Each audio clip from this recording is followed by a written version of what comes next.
안녕하십니까. 한국형 재정준칙 도입과 관련한 5강 시리즈 중 세 번째 강의, 재정준칙에 예외장치가 많은데 필요한가요? 설명드리겠습니다.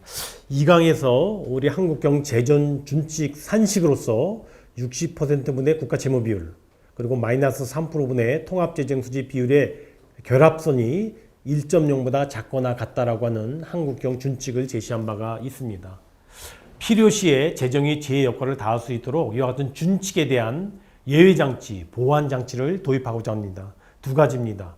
먼저 코로나 위기처럼 국가적 위기 시에 이 준칙이 적용이 면제되도록 하겠습니다. 그리고 이와 같은 채무 비율이 증가분에 대해서는 4년에 걸쳐 25%씩 단계적으로 반영해 나가도록 하겠습니다.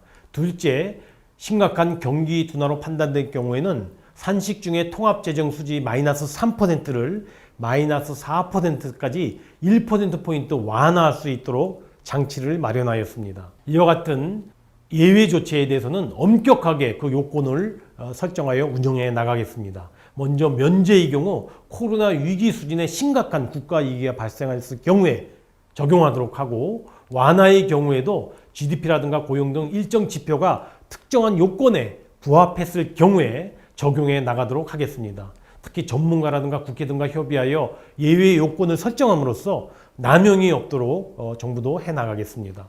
주요 국가들도 이와 같이 준칙을 마련할 때 사전에 예외 규정을 미리 마련해 놓고, 특히 코로나 위기처럼 위기가 도래했을 때는 실제로 이와 같은 준칙을 유예해 왔던 사례가 많습니다. EU, 독일, 미국의 경우가 이와 같은 예외 규정을 사전에 설치해 놨고, 또 이번 코로나 위기 때는 실제로 준칙 적용을 유예한 바가 있다는 점을 말씀을 드립니다.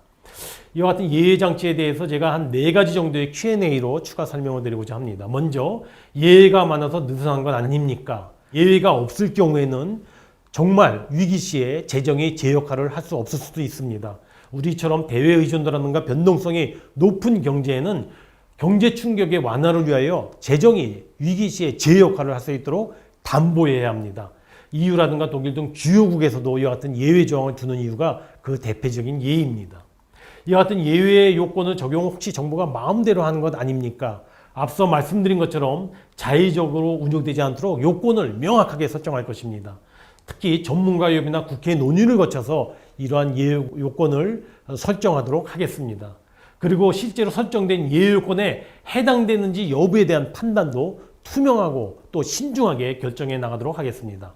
세 번째, 준칙 면제가 너무 빈번하게 사용되지는 않을까요? 준칙 면제 요건은 추경보다도 더 엄격하게 설정하도록 하겠습니다. 그리고 코로나 위기 수준의 극히 예외적인 상황에서 이와 같은 예외 조치가 적용되게 될 것입니다. 또 준칙이 면제되더라도 국가 채무의 상승이라든가 재정 수지의 악화는 불가피하게 나타납니다. 그런 측면에서 본다면 향후 재정준칙 준수를 위하여 이와 같은 면제를 여러 번 쓸 수도 없는 그런 요인이 있겠습니다. 마지막으로 네 번째, 경기 둔화 시에는 통합재정수지 기준 마이너스 3%를 4%로 1%포인트 완화하는 조치가 혹시 상시화되는 건 아닙니까? 지적할 수 있겠습니다. 앞으로 엄격한 요건을 갖춘 경우에 이와 같은 완화 장치를 작동시키게 될 것입니다.